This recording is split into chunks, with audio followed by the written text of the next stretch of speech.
Hi, good morning. My name is Haiti and I'm blessed and grateful to be in recovery. Welcome to While Wait for Recovery Sunday's meeting. I'm a compulsive overeater. I'm a binge eater. I'm a purger. I am a food addict and a drug addict who's in recovery. I also had bariatric surgery 2016. So we get together to discuss recovery, what it looks like, what it feels like, how we get it, how we work a program so that we're able to live happy lives and live in the moment rather than living inside our heads with all the chaos and all the noise that most addicts tend to live with. So I'm here with some of my friends, and what we do is we just have these conversations. Hi guys, I've missed everybody. It's been a holiday weekend and it feels like forever. So you're able to join us either on Facebook by live streaming us, or you can join us on YouTube, live stream us there, or if you are courageous enough, step into the room. So you're able to access our room on our website, which is whilewait.net, and we have a virtual room that people from all over the world actually connect with. So good morning. Good morning. So Thursday was Thanksgiving. And Thanksgiving is a really interesting time for a lot of people. Not only is it a great holiday, because I think being thankful and grateful is one of the benefits of being able to be alive and be in the moment, but also to appreciate what is around us and take stock of where we're really at. But for me as an addict, I'm based inside out. So I tend to, I'm catching my breath, I ran upstairs. So I tend to get really stressed out very, very quickly. And I tend to do crazy things. You know, I don't know how to be happy, excited, without going a little overboard. You know, for me that sits within stress and anxiety. I remember on Wednesday, I stopped at the store. You know, and everyone's rushing. It's Wednesday before Thanksgiving. People are rushing into the grocery store to pick up their last minute things. And this woman cut in front of me. I was waiting for a parking space. She cut in front of me and she was about to steal my parking, which is, doesn't she know who I am? You know, I've been sitting there and that bitch, how dare she like come and cut in front of me? And I get into this chaotic state of mind, like there's not going to be food ever again after Wednesday. And I stopped my car and I jumped out of my car and I went and I knocked on a window. And she was actually this older lady. And she got a fright, and I looked at this and I go, you know, I was ready to let go and explode. And I looked at this, and being in recovery has given me certain tools. Firstly, it should have stopped me jumping out of the car, but it didn't. But I arrived at a window and I said to her, you know, yeah, she cut me off. I said, but in the spirit of Thanksgiving, because I'm usually the other way, you fucking whatever, and I usually go off. So, but in the spirit of Thanksgiving, it's okay, you take the parking space. But that is only something that I've learned how to do. So I'm starting to see a little bit of progress in my own personality. I've been with situations that are more stressful. Usually it becomes an indignation and that, you know, this is about me. How could you? Don't you know what you're doing? And you don't understand. And I deserve this. And it's a different headspace. So even though that happened, I didn't beat myself up afterwards because it could have played out very, very differently. So when we talk about addiction, you know, I had this conversation with my husband last night. He was telling me that a friend of his is an alcoholic sometimes, which I thought was really interesting, because that is the perception, is that we choose to become an addict and it only happens when we're using. But that's not what it really looks like. For us that really suffer from addiction, and addiction for us is it doesn't matter what you're picking up. It could be food, it could be sex, it could be drugs, it could be alcohol, it could be anything that you're using as a solution to a problem that you're facing. That will change the way that you are feeling by using that substance or that action or whatever that happens to be. So for us, we don't choose to be addicts. I believe some of us just, it happens over time, or some of us are born that way. But it becomes a thing. Addiction is a thinking disease. It's always with us no matter where you're going. So I actually just thought I'd love to do a little bit of a go around, talk to some of the people in the room, see how the holidays played out with them, the progress that they've seen in themselves, the challenges that they had during the holiday period, and how it was getting through Thanksgiving. So, and who would like to start? Very quiet out there. So I get very uncomfortable when I feel like I'm on the spot. So I'm going to just start calling on people. I will start. Awesome. Thanks, Karen. Good morning. We actually spent Thanksgiving with family, and it was good. It was a good day. It was a couple of that few hours, and then we came back home, and it really was nice just to be with people and not get all caught up in the food and eating and all of that. I ate what I was supposed to eat, quote unquote, but it was just more about being with the family and enjoying their company. Also this weekend we've been working on some downsizing, actually letting go of stuff. Really feels kind of good. So, it's been a really positive experience so far. So I wanted to ask you something. So in Thanksgiving past, like when you reflect back, how have you seen the shift in where you are today compared to where you were before? Well, it was really, the focus was on the food, and it was really like, how high can I pile my plate, and how many times can I go back, and how much, whipped cream can I put on my pie. And the shift this time was more about just being with people and being present in the moment and enjoying the day, being thankful for other things other than the food, although the food was delicious, but it was not the primary focus. Now, it's interesting that you say that because we went to friends as well. We were fortunate enough to be invited out. We went to friends and she did an unbelievable Thanksgiving. I mean, besides the presentation and the work, it was days of work for her. People arrived at 5 o'clock and by 7:15 everyone had left. I mean, to me this was amazing. It's days and days of work, but people make it a lot about the food. For me, it was more sitting down and the conversations and connecting with people either that I hadn't seen for a long time or actually even never met before. Which sometimes... Right, and yeah, I was just going to say, and our family is aware of I've had the bariatric surgery, and they're aware of how I eat, so there was no pressure. There was no pressure to, well, have more, aren't you going to have some of this or some of that? So it was really just kind of relaxing, and I was able to be more relaxed, which I think was the primary difference for me as well. So you said something else as well, which was really interesting for me. So you not only are you focusing, we were always focused on shedding pounds, you shedding clutter in your life as well by downsizing, which in a way is also cathartic. We put a lot of emphasis on stuff, either getting stuff, keeping stuff, accumulating it, storing it. It becomes like our whole world. And I remember as well when we moved from this little tiny townhome into our big house, that it looked like the house was so empty. Today, every corner is packed with something. We accumulators and we collect crap. I don't know why we need so much stuff, but there's definitely something cathartic in that. And I think in the same way in recovery, if we transpose that into looking at recovery, it's a similar thing. As an addict, I'm more concerned about the outside. I want my insides to match your outsides. It's about being able to fit into that space of being more, having more, or looking more, or that continual comparison of things. And I think, it's quite interesting when we start letting that go and work through a recovery program, how all of a sudden we start letting go of a lot of baggage.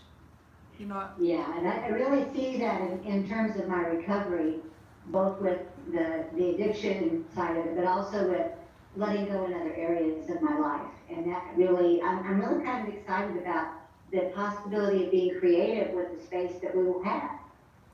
And for a lot of people, moving is very stressful. It is very stressful. It's a lot of work. It's a lot of change. I tend to do very well in familiarity. I don't always do well in change unless it's that adrenaline rush kind of change, excitement kind of thing. But I'm very much a homebody and I like that familiar surroundings for myself. So change, actually it's two things when I think about it. When I was in active addiction, I didn't stop moving. So probably moment, which is It's a different way of thinking. But thank you for sharing. Anyone else has any thoughts for what happened over Thanksgiving or where you're at right now? I'll share. Sure. We can't hear you. Go, Laura. Oh, okay. There it is. So Thanksgiving was good. We had a really nice time. It was good to be with friends. It was so nice not to be worried about being around the food, and it was so nice, not to have that, that constant. You go, you're excited to have the meal, but you're also at the same time kind of worried about how much you're going to eat, and then overeating and how you feel afterward. That full feeling, and you feel gross, you enjoyed it in the moment, and then you're like mad at yourself because you're like, I went and I ate everything and I'm not any closer to taking care of myself or losing my weight or whatever your goal is. So that was nice. And how was it the next day? Because when we had those binges, how did you used to feel the next morning? Can you hear me? Yes. Yeah, we can. So the next day, so in the past, before you stepped into recovery and you'd have Thanksgiving and you'd go and you'd gorge yourself and it was all about the food, how did you feel the next day? Well, I felt terrible, right? And then I felt despondent because I felt like my food addiction, before I understood that it was an addiction, it always felt insurmountable. It always felt like it was something that I would never get beyond in my life. And it was a big burden. I mean, it was really, the weight of it psychologically was tremendous. So it's so nice to be able to go and have a day like Thanksgiving, enjoy my day, and be able to move on from it. It doesn't have the importance or the heaviness that it once did.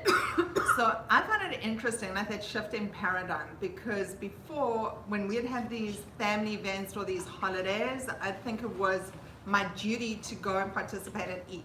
Okay, I really thought I had to go in and eat as much as possible. It was like that buffet kind of mentality, get your money's worth, okay, eat as much as possible.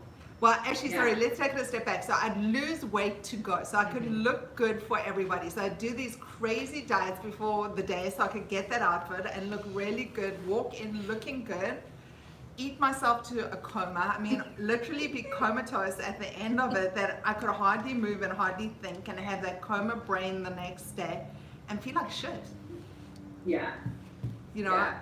And it became all about the food. Yeah. And not only all about the food, who was eating more? Because I'm very competitive. So if you go back for seconds, I'd go back for thirds. So it became this whole thing, I really like what you made and I had to be the one who eats the most of it, Yeah. So it's funny how our brains work, like that craziness. Who came up with that culture that, we've got to eat more to be happy? Yeah. It's like this crazy. Well, I think it was just a compulsion. Honestly, I felt like it was there, and it was like I had to make. This was something. It was almost like this scarcity mindset. It wasn't going to be there later. Feeling like you have no control over it, and feeling like you can't, stop. It's the worst. So and I carried that around for so long. It's so nice not to deal with that right now. So you bring up a really interesting topic, and this is for people who are joining us for the first time or who haven't stepped in. So the difference between someone who's an addict and someone who's an overeater is the difference in our thinking more than anything else. Because someone who's an overeater can go to Thanksgiving, overeat, feel uncomfortable, and do it every now and again, and that's it, they're done.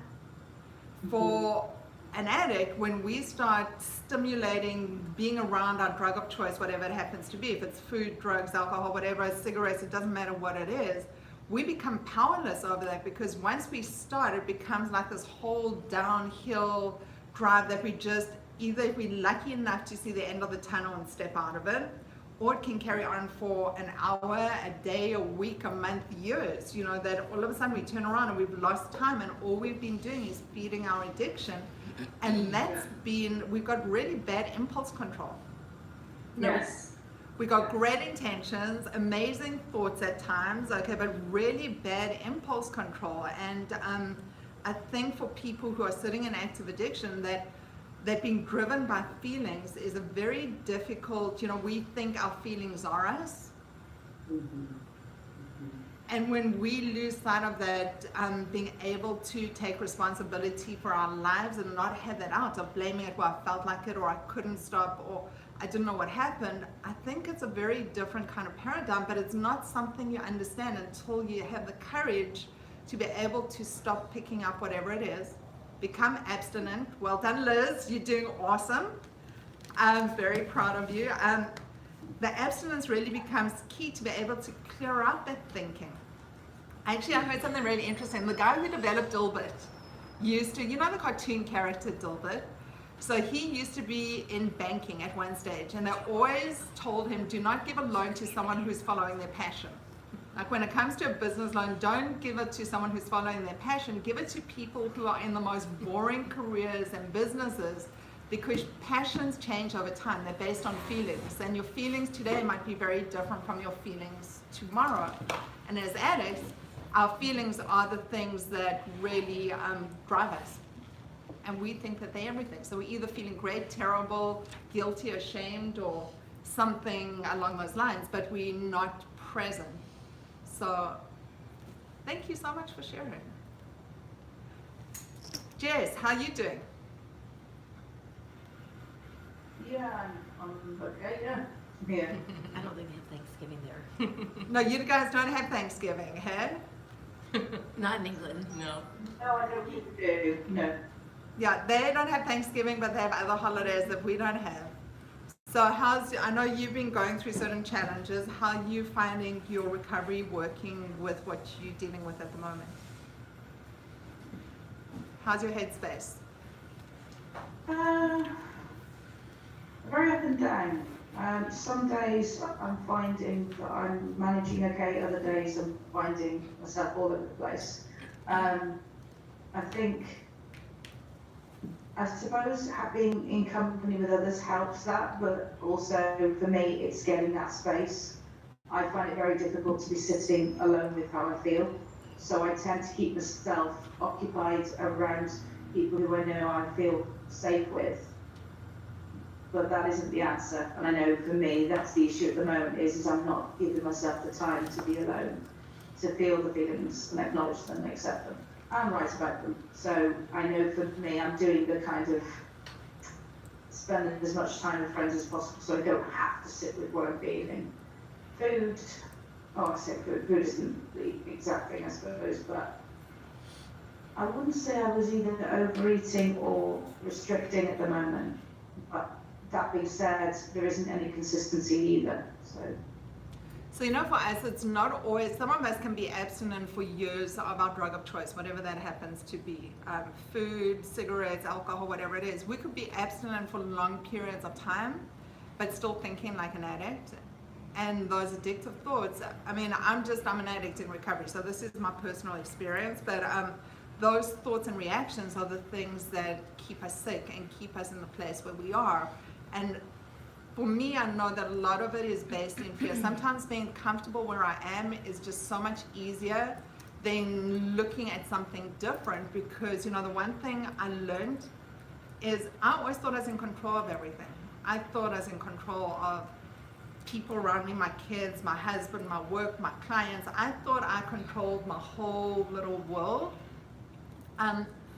And that's really not true. The only thing I've really got control over is myself in terms of my reaction and my perspective.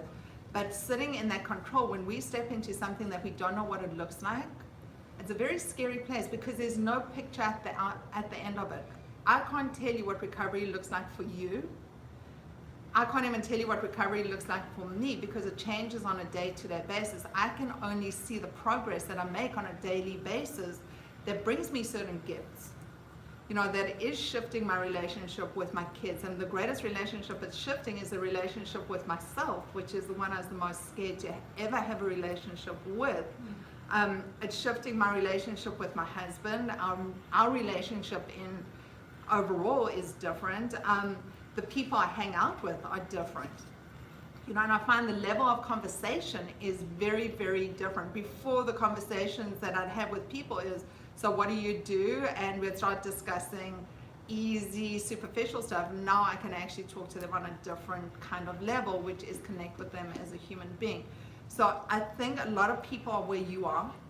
You know, we're all at different stages in recovery. There's no good, there's no bad, but the thing is showing up, which you do, speaking out, which is really difficult to do, because for a lot of us, we're incredibly sensitive and we sit inside our own head. For me, I didn't think that I had the self-worth to actually speak out. You know, I didn't think that it was that important. You know, and it wasn't so much from people judging me, but I just didn't think that it was that important. But I'm learning the more I speak out, the less power I give to those thoughts to come and harm me, because they can take me to a really ugly place that when I go down that slippery slope, I go, what is the point of it all?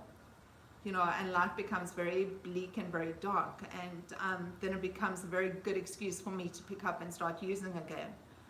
But, you know, one of the things that we do is we do have workshops. I'm sorry I missed the one yesterday, but the thing is with the workshop is people have this idea of a workshop that is a really scary place to be, but it gives us that chunk of time where we can sit down and focus on the most important person in our life, which really is ourselves.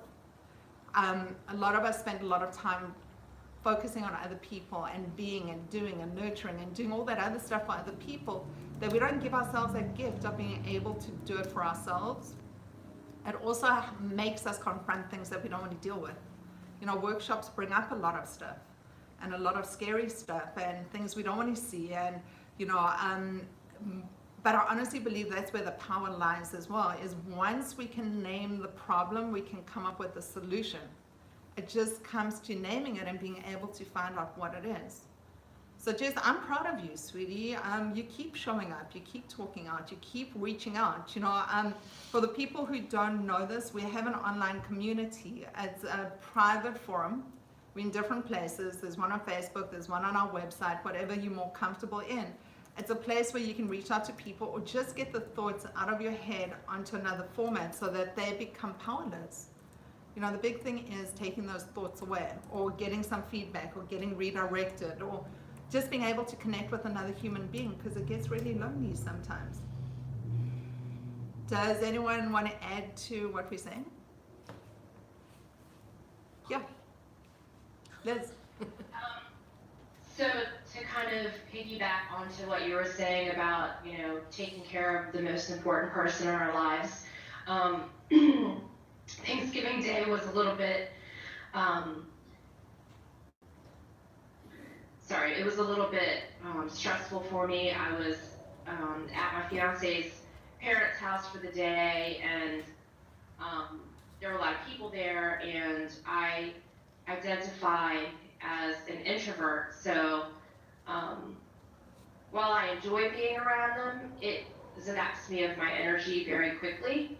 So you know, this year, instead of like worrying about pleasing everyone and, you know, having to be this outgoing person and joining in the conversation, I took the time when I felt myself being drained. I just took the time to step out of the room and, you know, take 15 minutes to myself and just kind of like recharge, and then come back to the group and, you know, join in on the conversation, or, you know, whatever was going on.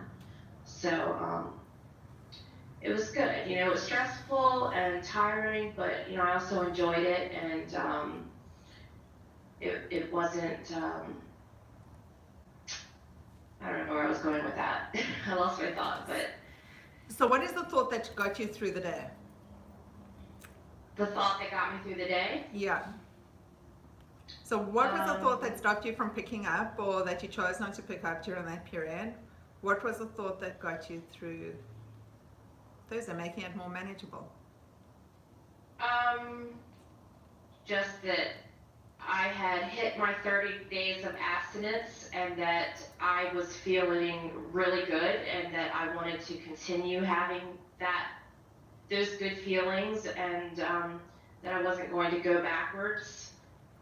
Even just for the day, I wasn't going to, like, you know, quote, reward myself with, you know, the foods like, you know, whatever, the sugar and the starches, because that would just undo All the stuff.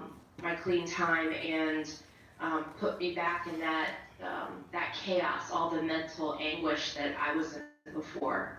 So I have a question for you, because congratulations, 33 days today, is that right? Yeah. That is awesome. So what is the difference? I mean, when we talk about abstinence, people go, bullshit. It's like another diet. Okay, why do I need to actually be abstinent? What are the changes that you see in yourself? I mean, what is the value of it to you? Oh, there's so many things.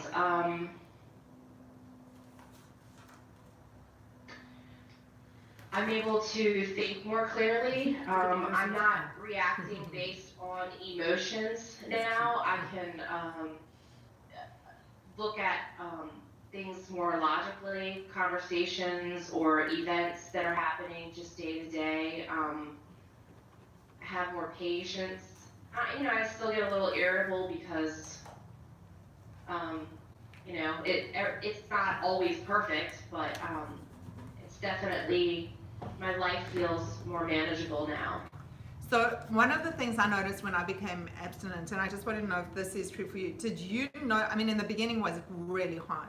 That first day was horrific. The second day was really tough. That first week I counted every single second. And even that first 2 weeks were really hard. But the one thing I started noticing is my mind became a little clearer. I honestly believe that I've got an allergy to those foods as well, because I could feel it in my joints. I could feel it in the puffiness in my body. I just didn't feel as swollen. My thinking was a little bit different. So besides just that abstinence in terms of the foods, I started noticing things in myself that I wasn't, we're driven by that compulsion and that obsession in the beginning. Like all I could think about is the next meal and eating the next meal and getting the next meal and what am I having for the next meal, and that constant thought of eating and getting more food or more whatever it was. When it was pot, it was pot. When it was cigarettes, I'd walk outside and smoke or whatever.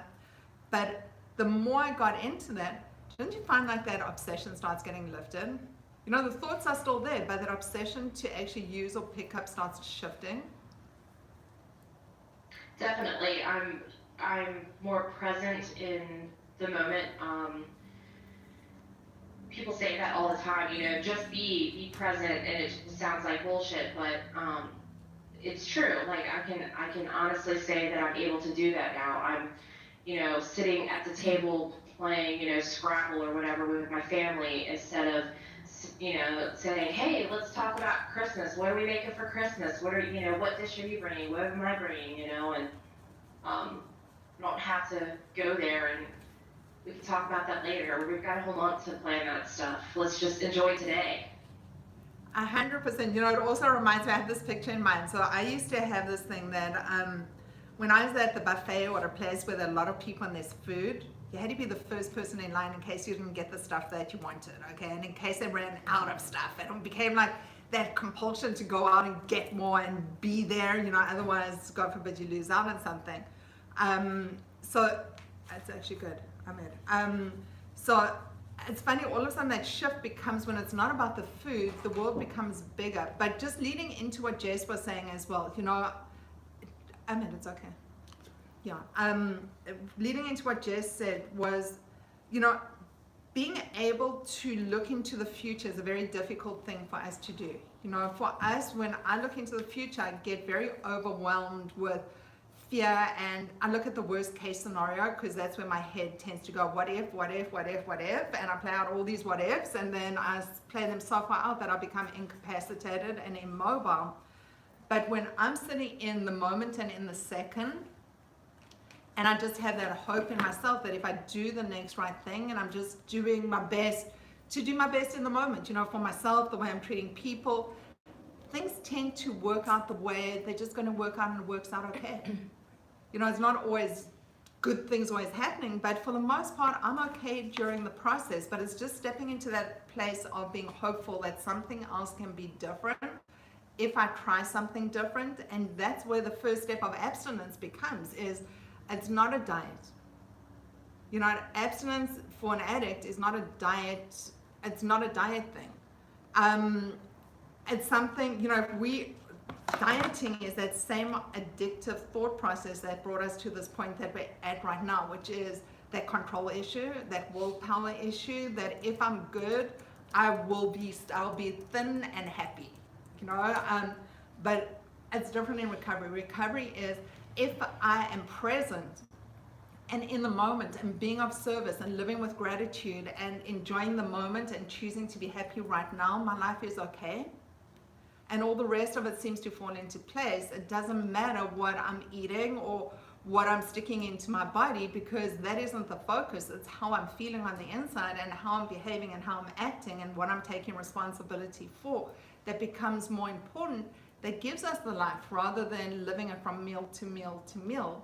And that abstinence side of it gives us that first step to start doing something different, because it clears out the fog in our brain, you know, and it clears out those, it starts us thinking in a different way that we were so used to thinking for so long. Karen, you've got long abstinence as well, huh? How long are you clean for?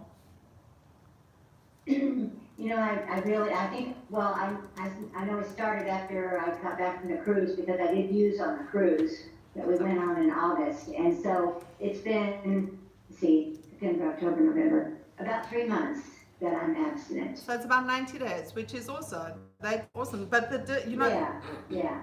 you know, relapse for some of us is part of our story. It's part of my story. I relapsed on different things. You know, I've got a timeline. I'm clean from food since the 17th of February 2016. But then I relapsed on drugs in last year during the summer. So I mean, and cigarettes as well. So I've got different, for me, relapse is relapse. The difference when you're in recovery is how long you choose to sit there. And I think the difference is as well, when you're not just seeing it as a diet, it becomes, you feel, for me, I didn't want to face everyone. When I relapsed, I carried so much shame and guilt after I relapsed. Well, and that's probably partly why that happened, or I did it. It didn't just happen. I chose to do it. But we were on a cruise, and of course I was away from absolutely everybody that knew me or knew of me or had any sort of opinion about what I was doing, except myself, of course. And I still did it. So yeah, it's just fills you with shame and remorse and all of that. And I don't want to go back there. But who knows? But yeah. Well, just as long as we take it on a day-by-day basis, then for this moment right now, we're okay. Right. And as long as I don't pick up for right this That's how I'm second. looking at it. Yeah, and I'm sitting in the same place as you, you know, because I tend to get caught up in other people and other worlds if I start projecting too far ahead, and that's a really unhealthy place for me to be. So how was it for you, Miss Stacy? I am still not clean. I eat all day, every day, all kinds of stuff. So I don't know what it's going to take to get there. Okay, well, the first thing honestly is a desire to stop using. So that is the first step, is a desire to stop using. Secondly, you do show up. You're doing the workshop, you're coming, you're showing up. Some of us went high to meetings. It's not, for some of us, it's our story. Some people got it quicker, some people took longer. Some people get it, some people never get it. So it really becomes up to each of us have our own personal journey. Doesn't make us good or bad or otherwise. It just makes us be where we're at. But the good thing is you keep showing up. You know, and that's a huge step, because when I'm sick, it's far easier for me to isolate, stay at home, stay in bed and not talk to anyone and not answer the telephone, and just stay stuck and feel sorry for myself and blame people and not take responsibility. But showing up is already that huge step in going, whatever it is, I may not understand it. I might not know what it looks like. And maybe making sense, or maybe it isn't, or maybe these people are absolutely crazy, but I'm willing to just keep coming back and listening, because there might be something in it. No, I know, I guess what you say looks like, because I was 135 for 8 years or something, so I know. And it felt like a high, a different kind of high. So, eating, being clean, exercising. I did all that. And then I relapsed. So when we talk of recovery, it's got absolutely nothing to do with the weight, because there's two different things. One is and this is my perspective, There's the physical side of life, which is all the stuff that brought us to this point that we are in right now, which is the food, the clothes, the cars, all the physical shit that we accumulate, that we try to fix our lives with, that we try to make ourselves feel better with, by having more of, getting more, whatever that looks like. But even when I was thin, I wasn't happy. So it had absolutely nothing to do with the physical side. What we talk about recovery is a spiritual process. There's nothing physical that you can attach to recovery. It's a totally different way of thinking stuff. Because if it was physical, we'd put it in a little box. You would be able to purchase it and you can get it delivered by Amazon. Okay, so it's not one of those things. Recovery is a spiritual shift, okay, because honestly I believe that we live in a world where it's the duality, where we've got the physical side, but we've got the spiritual side that is our contribution to ourselves and to the world around us that makes the world a better place. And it's a way that we connect with each other on a different level.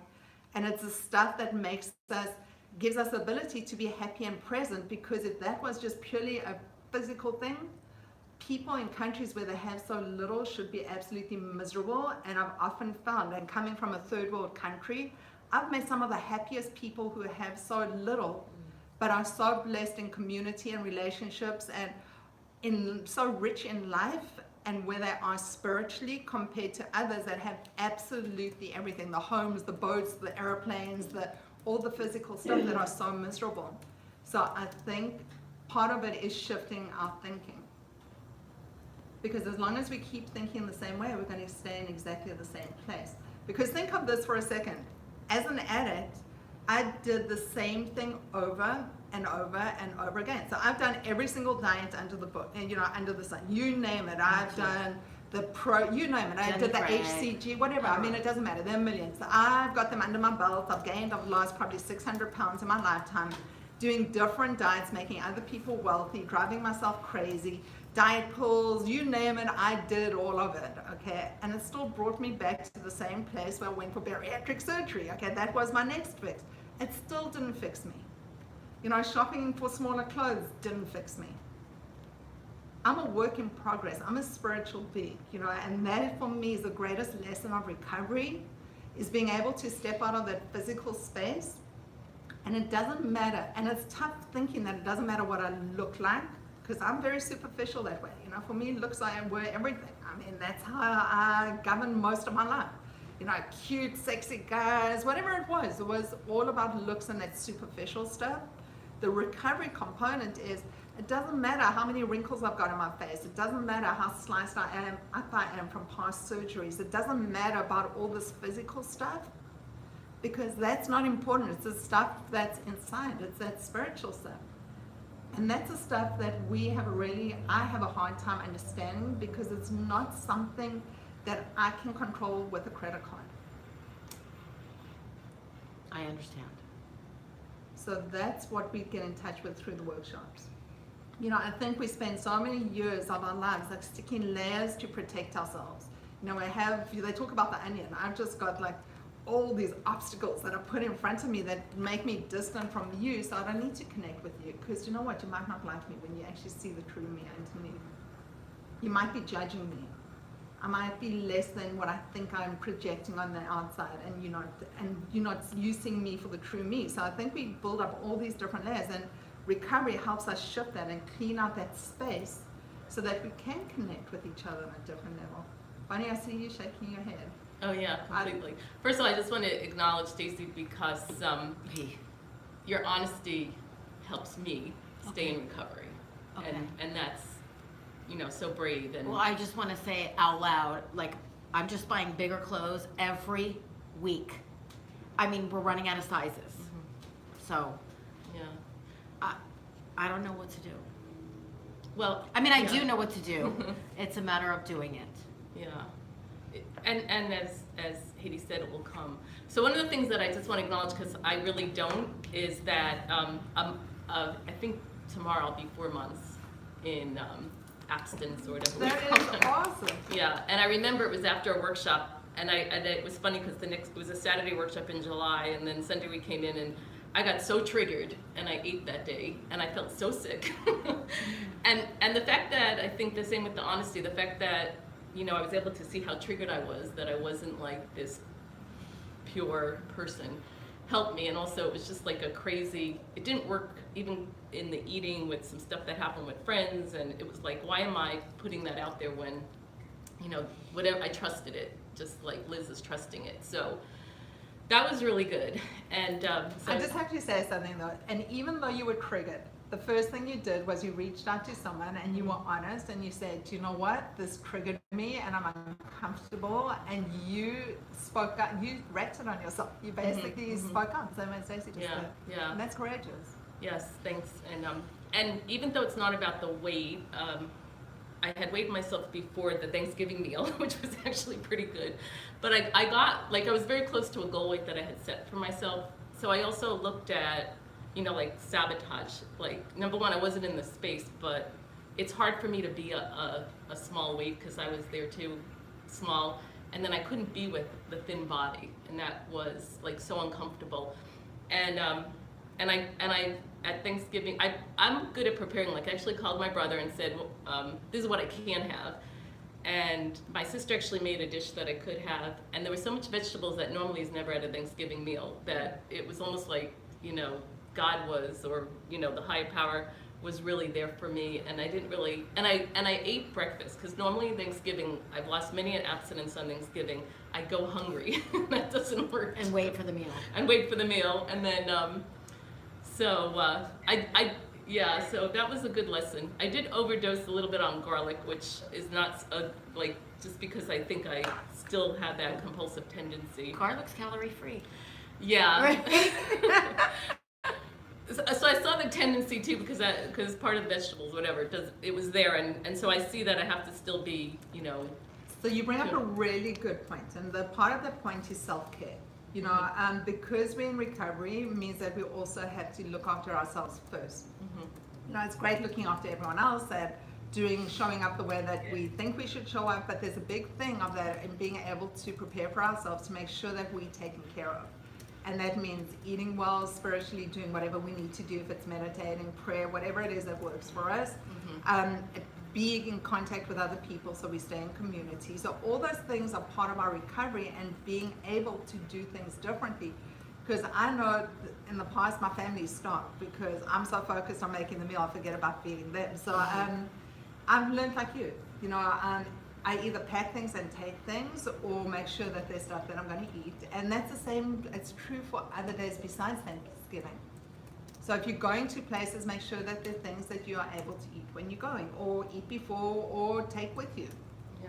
You know, and people that love us want us to do well. And, you know, no, as Felice always says, no one poo-poos on your recovery. Like, recovery is a serious thing. It's the stuff that kills us. You know, if we let it, our addiction kills. It's not a joke. It is a serious disease.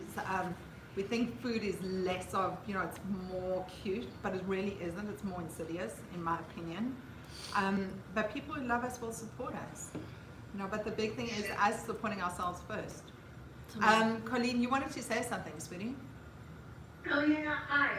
I'm sorry I was on Facebook and it was black, so I'm happy I was able to hop on Zoom. And I had done it before. Sorry I have the flu. But I'm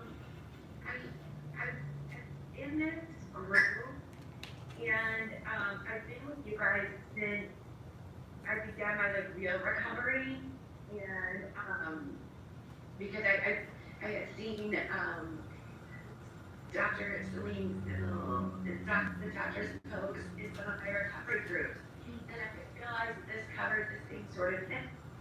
And so I started eating a different way, and because I've cut sugar out of my life from the things that I've done, and sugar and white flour, and oh my God, that has made a world of difference in my life. And you know, there were a couple of times I tested it, and my weight wasn't moving, and I would find myself starting to have something and then wanting to binge, and it would just start entering my mind. And I did so good, like from August 13th until November 3rd, kids to have cookies in the house for Halloween, and they knew mommy is allergic to sugar. They even went to my doctor to treat my Colleen, I'm going to stop you for 1 second, sweetie. So, because for us, it's really not about the foods. It's when we talk about recovery and abstinence, they're two different things. When we are abstinent, we're just abstinent. It means that we're not putting things. So we're not putting things into our body like sugar, rice, potatoes, any of the starches. So it's all of them together. Okay, cool. We are responsible for what we put into our mouths. No one else is, whether it's there or it's not there, but we're responsible. The recovery component is working a program that helps us move spiritually to a place where we are able to make better, think more clearly and be able to stay happy and healthy no matter what other people are doing. It helps us be responsible for what we are doing and where we at without sitting in that chaos, because that chaos for us as addicts are the things that we justify why we pick up and why we use and why it's okay for us to do it. And it's always someone else that's the reason. Where at the end of the day, it's us that pick the stuff up and stick it into our bodies. And that's the hardest thing, is being able to say, I'm responsible for making myself sick because I chose to. Correct. And what I did was I got myself clean off of drugs, and it started going to NA, but that wasn't covering the other things I needed to get off of, which I used that causes lifting. So I'm going to make a suggestion to you. I'm going to make a suggestion, because for us, it's all the same thing. It's the same.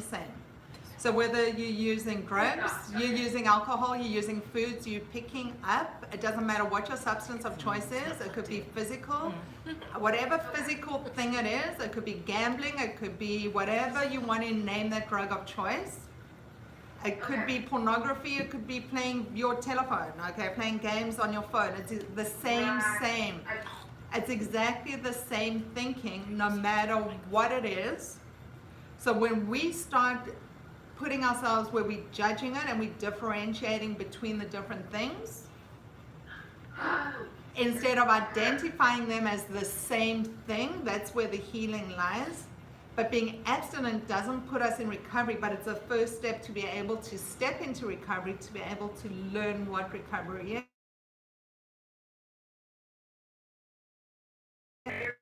Yeah, that now. Well, my story was leading to that day when I couldn't get out of bed and I couldn't move. We can't hear you. Talk closer to your microphone, sweetie. No, it's on her side. Oh, yeah, because my relapse, the next day I couldn't move. I don't want to cry. I couldn't be with the mom to my kids. It scared me because I realized how this was affecting me for so long. And I'm so grateful that you guys are here, because now I'm learning how this sort of recovery is going to change my life. And my kids are asking me to eat more like mommy now. They saw mommy be very sick for a day out of their life for a day. I was so sick because I relapsed. So, sweetie, I'm so sorry. Colleen, I'm sorry that you're struggling, sweetie. I really am. And I absolutely get where you were and where you've been, because I've been in the same place. That guilt, that shame is a terrible place to sit in. I used for most of my kids' lives. As an addict, as an active addiction. I may have been abstinent from certain things, but I used for most of my kids' lives. So either it was the drugs, the drugs were later on, but it was definitely the food side, where I'm not in any photographs with my kids growing up. I blew out my colon. I've done terrible stuff that I couldn't participate in my kids' lives, and I carry a lot of shame and guilt with that. We can't change what happened in the past. We can only do today, our best for today. Congratulations for being courageous enough for stepping up and stepping into this room. stay connected, make friends in this community, reach out to people in this community, either on Facebook or we're on the website, soawait.net. There is the forum. You, having been in program before, you know abstinence is key for clarity, but also working a recovery program is really important. You know, the two go hand in hand, because without recovery, nothing really changes. It just means that we drive, but the thinking is still that obsessive, shame, guilt, that same turmoil, that same craziness goes with us everywhere, no matter where we go, until we start understanding why and how to shift it and our part in it and what that looks like, and just showing up to do our best. You know, that really is the key at the end of the day. But welcome. We are so happy to have you, and we're so proud that you stepped into the room, sweetie. We love you. Thank you, everybody, for sharing. Sure, welcome. For sharing. Chris, do you want to check in there?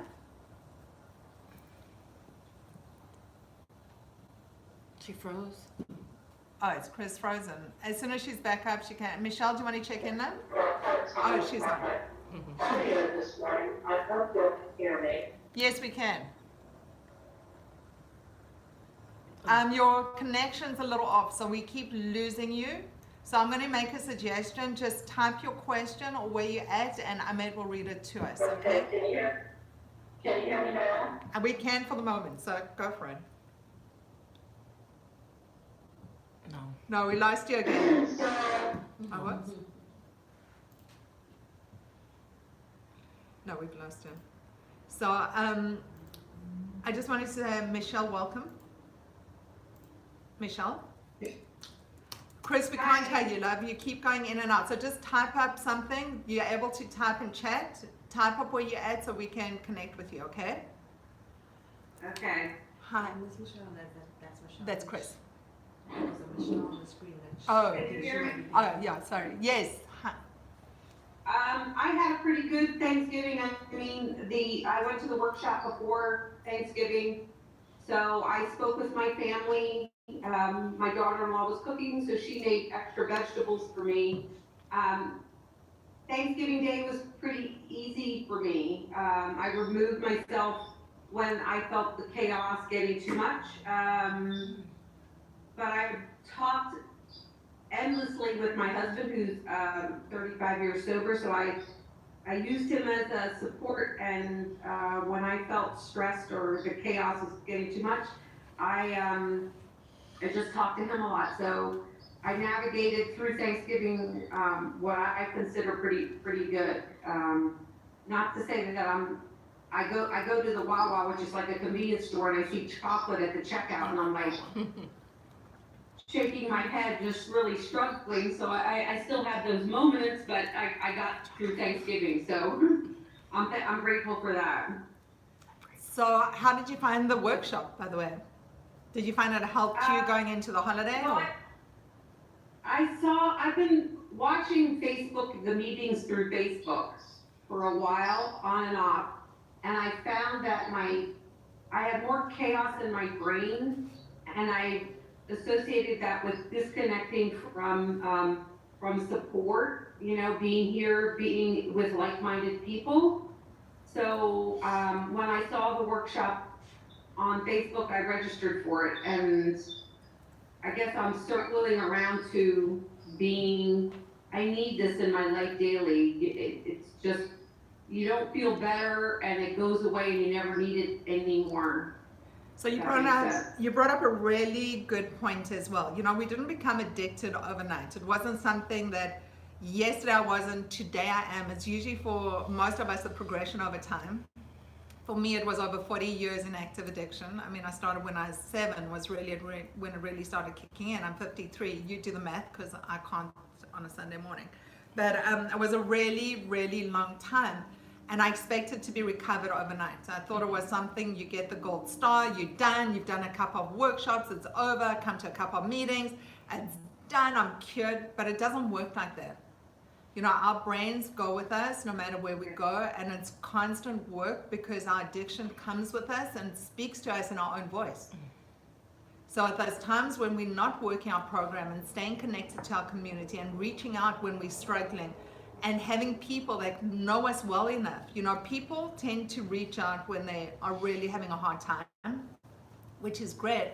But when you stay connected with people on a daily basis and they get to know you really well, that when you're not acting in a way that's normal for, you know, that you're normally doing, not that I'm normal, but in a way that's consistent with the way that you've been doing it, they reach out to you to go, what's going on? You know, something seems a little off. Are you struggling with something?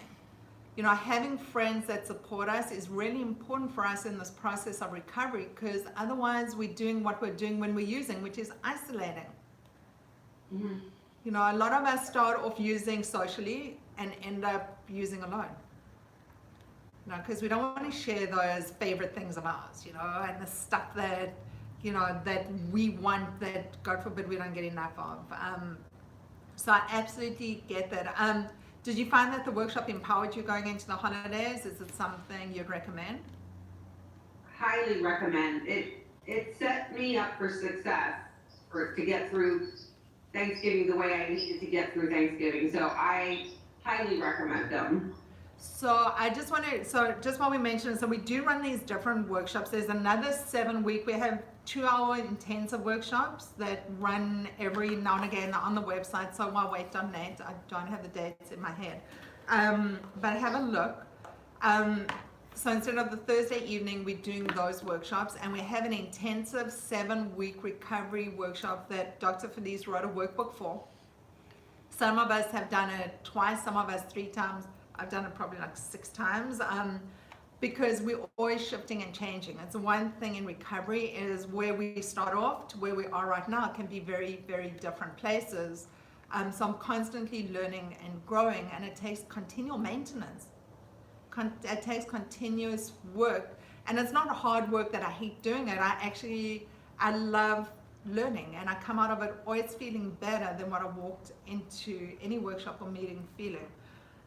So just go to the website. It's a great, you know, a lot of resources there. I just want to touch base with Michelle quickly because we're running out of time. We've got a new Michelle. Thanks for sharing, Michelle, on out of town, Michelle, and Michelle in the room. Hi, good morning, everyone. So I learned about the group from my nutritionist when I went to my bariatric journey. Just started, I'm 3 months out, post-op. So yes, like you just said, once you feel like you're struggling and you need to find a way out, you'll reach out, and that's what I did. So you're at a very interesting stage because some of us came, I think Liz, you were 3 months out after your surgery, 2 months out. I started before my surgery. Angeli basically started the day of her surgery. Okay, so people started in different places. So with the surgery in the beginning, did you have the sleeve or the bypass? Sleeve. Okay, so with the sleeve, I had the sleeve too. They take out 75% of your stomach, they remove it. And you just don't feel hungry for a couple of months. You know, they remove that stuff because your stomach's this big and it doesn't take much to get you full. And it's like you're on a food honeymoon for a couple of months, and then all of a sudden the cravings come back and the thinking's still exactly the same. And you can start eating. And you start eating, and I've started meeting people who've had 3, 4, 5 revision surgeries. I've met people who've gained the weight back and more. So it's not an answer to everything. The surgery for me was rehab. You know, it's a tool like any other tool, but it means being diligent and doing the protocols that your doctor said. We're not here to do nutrition, we're here to do recovery. So whatever your doctor told you do, but get the recovery support for the maximum success. So we are running out of time. So I just wanted to say quickly, because I'm going to start signing off, welcome. Thank you. Keep coming back. We have a meeting next Sunday, 9:30 Eastern Standard Time. We have another 2-hour workshop coming up because Christmas is nearby, so is Hanukkah, all these huge triggers for food addicts and other addicts, these emotional times. But mostly, I wanted to say thank you to Ahmed. Thank you for your service and for helping make our meetings as awesome as they are. To the West Broward Club in Davie, if you're local, pop in. Come sit with us in the room. It's awesome. And most of all, thank you to all of you who joined us, because thank you for being part of my recovery and part of my journey. Thank you for teaching me so much that I learned so much from all of you, and it's humbling. I'm very grateful for you. Have a beautiful week. I love you, and peace out, everybody.